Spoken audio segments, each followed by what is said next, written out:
Costello. What happened to you? Why are you late? Oh, am I in trouble, Abbott? I drove my car to a red light. They're going to fine me $2,000. Oh, ridiculous. They can't fine you $2,000 for going through a red light. Oh, no. This light was in a drugstore window. Hey, that's terrible. Yeah, they also want me to pay $300 for costs.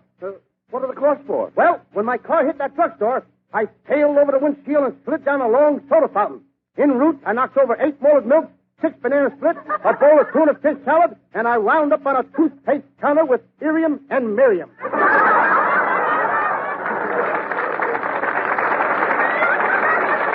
Hey, wait a minute. Anything else? Yeah, the policeman took my Boy Scout knife and my Lone Ranger revolver out of my car. Costello, why do you carry a knife and revolver when you drive a car? So I can shoot up one street and cut across the other. Hey, Costello, are you one of those Hollywood drivers, Lou, who drives like a madman and pays no attention to the pedestrians? Or are you the other kind? What other kind? There's others? Yes, there's others. Where were you going in such a hurry? Well, I had a date with one of those Towers models. She had one of them funny names. Was it Candy Jones? No. Chili Williams? No. Choo Choo Johnson? No. I got it. Sour Cream Shapiro.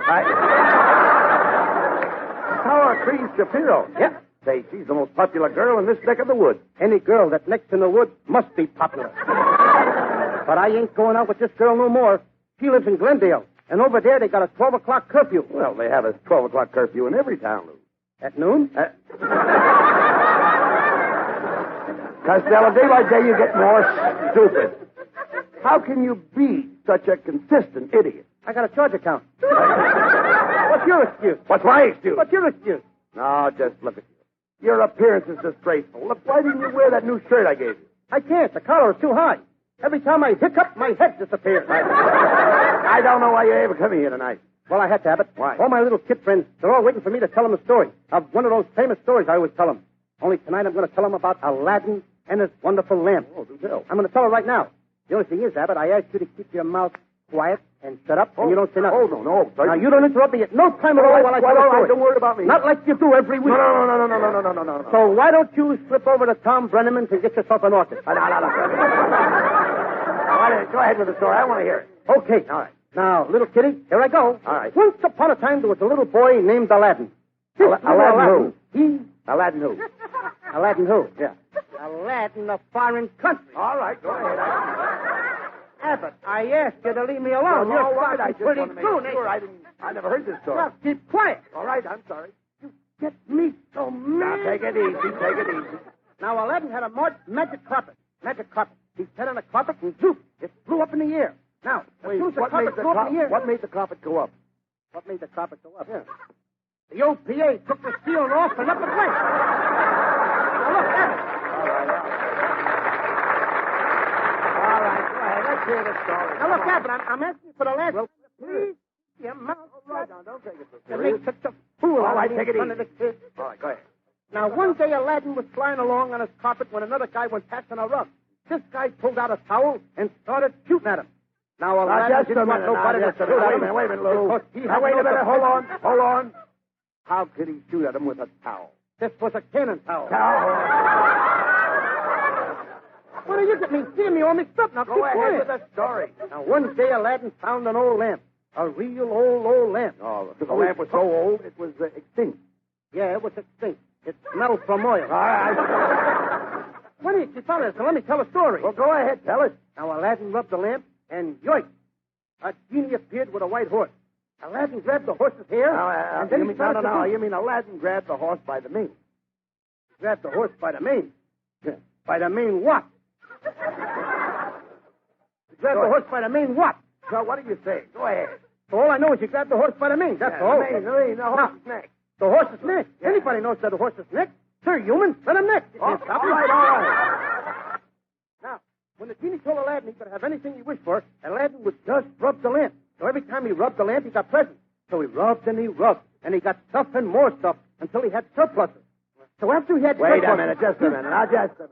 That's enough. How can you use the word surplus when you don't even know what surplus means? I don't know what surplus means. You don't. Shame on you, Abbott. I know what surplus means. What does it mean? I know it's a big word. What does it mean? I'll tell you what it means. Surplus means like if I have 2 pairs of shoes, that's surplus. So I give you 1 pair. Now, if I got 2 dogs, that's surplus. So I give you 1 dog. Now, if I got 2 beautiful blondes, that's surplus.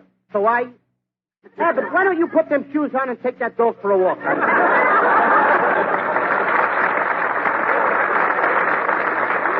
Wait a minute, you faker. How dare you come out here and deliberately take a classic from the Arabian Nights and twist it into a mishmash of falsehood and fabricate a diabolic absurdity? Wait a minute, Abbott. Watch your language. What do you mean? This program is being wigwagged to the campfire girls. Costello, are you trying to ridicule me? Your friend who sticks to you through thick and thin. Why do you treat me so shamefully? Oh, I'm a bad boy. And are you sorry you told that story? But I've told that story with great success many times on the radio. How is it I never heard you tell that story on the air? Well, Well, it so happens I did the story in the East, and it was transcribed from an earlier hour, so it could be turned off at a more convenient time. Costello, I can't make up my mind whether you're a simpleton, an imbecile, or a moron. Ha ha! Got you over a barrel, ain't I?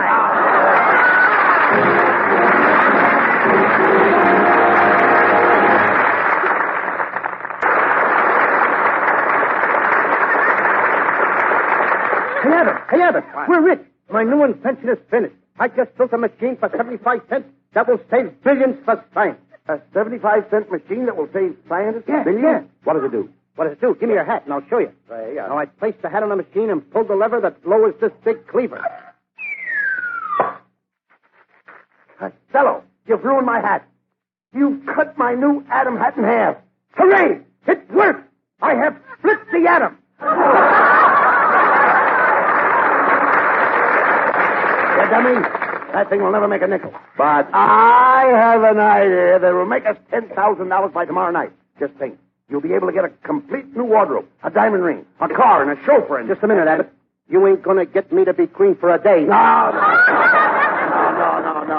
Costello. Now, here's how we get the $10,000. Now, I've made arrangements with an inventor to use you in a great experiment. He's going to shoot you in a rocket to the moon. And just for that, we get $10,000? Yeah. Oh, boy. I wish you'd... Wait a minute. Who's gonna shoot who and what to where? Calm down, Costello. You've got nothing to be scared about. There's nothing to it. You just get into the rocket ship, and you get a free ride to the moon. Well, that's different. For a minute, I thought you said I was going to go to the moon. You did say it! Abbott, I'm not going to do it. You're not going to do it. I'm not going to do it. You're not going to do it. No. After all the trouble I had convincing that scientist that you were the man. Aren't you ashamed of yourself? What are you, a coward? A milksop? A white-livered rat? A yellow snake? You can bet I'm in there someplace. But I ain't gonna do it. Shame on you, Costello. You're not going to do it. Think of me. Think of what I went through convincing that scientist that you should have this great opportunity, that we could make $10,000. Do you realize the scientist turned you down 3 times? He did? He did. He didn't want you to go in that rocket, but I forced the issue. That's my pal. You bet your life. I insisted on it. Forced the issue. Absolutely. When the guy didn't want me, you forced I the issue. forced the issue. So off I go. That's where you go. That scientist said you didn't have brains enough to fly a kite, let alone a rocket. He said you were an incompetent nincompoop, a bloated blockhead, and a nitwitted nanitity. Mm-hmm. That scientist said I was an incompetent nincompoop, a bloated blockhead, and a nitwitted nanitity? Was that his message to me? Yes. Then I want you to take my answer back to him. What is it? You tell him he's right. Period. P.S. I ain't going to do it. Dog sense. Those rocket ships are safe. They operate on uranium-235. Haven't you heard of uranium-235? No, but I know a honey at Main 532. No. I'm talking about the scientific formula for uranium-235. Oh, Abbott, why didn't you say so? I just happen to have it on me. Oh, swell. Uranium-235 is an isotri. It's surrounded by twist-and-frack activity activated by charcoal gum. Ha-ha! You didn't think I knew it, eh? With electrical rheostat on the Atchison, Topeka, and a Santa Fe. All this is in the process of. Process of what? Exactly. And on that you may quote me. Come in. Greetings, Mr. Abbott. Where is the chump? Tucker. The boy who's going to the moon in my rocket. Right here, Professor. This is Lou Costello. Mr. Costello, to make this experiment, you should have your parents' consent. Where is your mater and pater? They went to the theater with my braider and satyr. Well, I hope I have more luck with you than we've had with the other 35 rockets I've aimed at the moon. You shot 35 guys up there already? What happened to them? I don't know. I lose more darn rockets that way. Well, I ain't going. That moon is a terrible place. Oh, no, my boy. The moon is lovely. The moon is made of green cheese. How did they get that cheese way up there? Haven't you heard of, the buttermilk sky? My, that's pretty. Would you care to churn in? I don't mind. Let's skim through it together. All right, Costello, cut it out. Costello.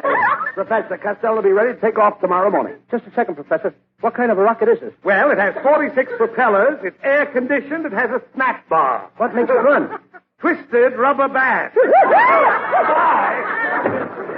Twisted rubber bands? That was a snappy answer. I got my laugh, Fatty. Don't stretch it.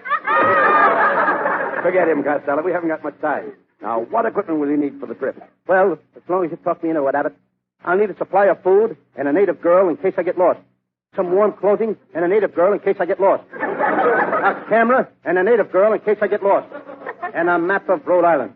Why are you taking a map of Rhode Island? That's to make sure I get lost. Hiya, fellas. Hello, Skinny. Hello, Hoghead. I heard you were going to the moon, and I brought you something to take along. A pair of skunk ear muffs. What for? In case you meet a skunk with cold ears. Kitty, who is this with you? Oh, pardon me. Hey, Costello, this is my girlfriend, Gwendolyn. She came down to get a last look at you. Oh, Mr. Costello, I consider myself fortunate to meet such a creature of such intellectual stature. I think you're beautiful. Just beautiful, beautiful, beautiful. Abbott, this kid sounds like she's got a snoo-e-full.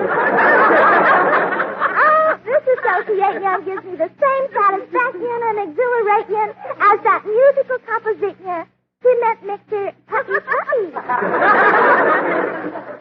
What does she gargle? Brillo? Well,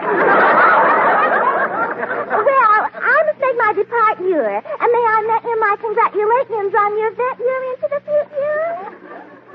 You bet you're. And I'm glad to have met yours. Well, goodbye. And I consider myself fortunate to have met up with you. Am I glad she's gone?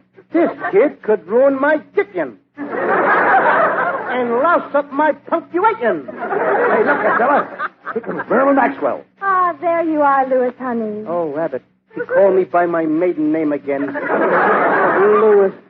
Oh, Louis, honey, I've heard all about your brave gesture, my little bubble-nosed Buck Rogers.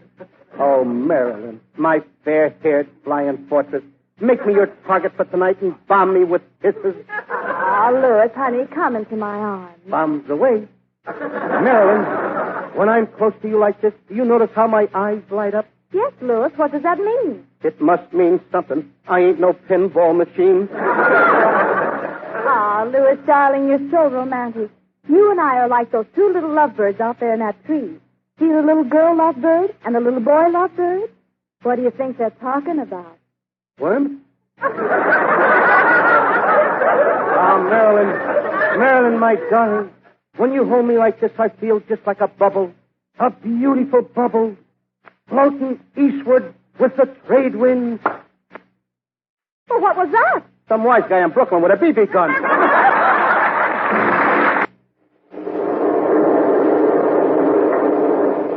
Well, here we are, Costello. Come on, climb into that rocket. Abbott, I'm scared. I'm afraid of high places. I even get dizzy when I lick an airmail stamp. My boy, you have nothing to fear. I'm going to help you. First, I'll boost you into the rocket and strap you into the cockpit. Then I'll bolt a hydromatic gyro to your fuselage.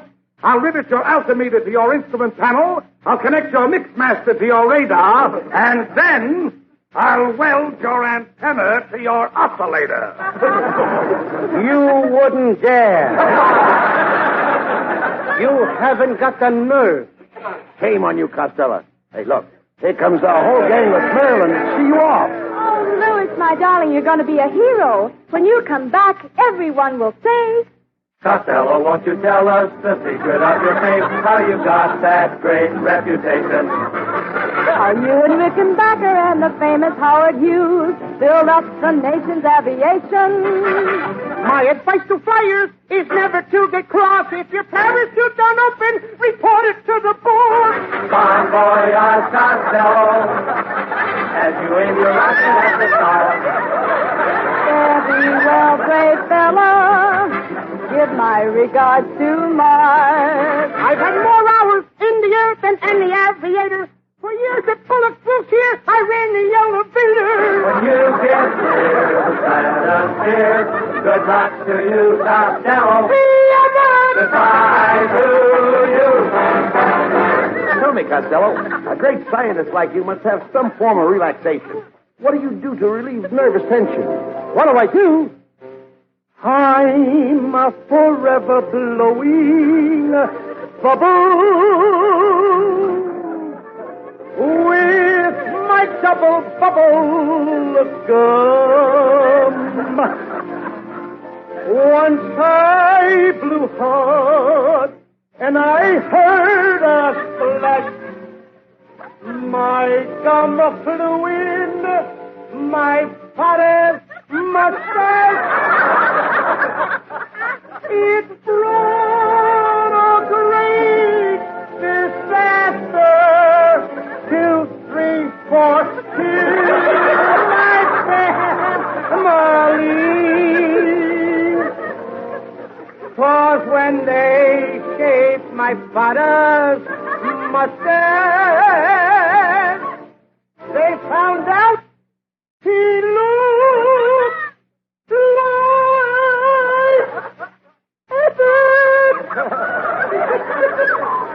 My honey, when you're way up in the stratosphere, I'm going to miss you so much. I'll just think of all those wonderful times we had together. Come on, Costello, get into that rocket. Abbott, I ain't gonna do it. I ain't gonna do it. Shame on you. You're a disgrace to the history of aeronautics. Yeah. Scientists have been fighting for years to advance aviation. In 1906, the Wright brothers, what were they fighting for? The first airplane flight. Right. In 1926, Charles Lindbergh, what was he fighting for? Fly the Atlantic Ocean. In 1936, Howard Hughes, what was he fighting for? To fly around the world. And in 1946, what are you fighting for? To stay on the Camel cigarette program.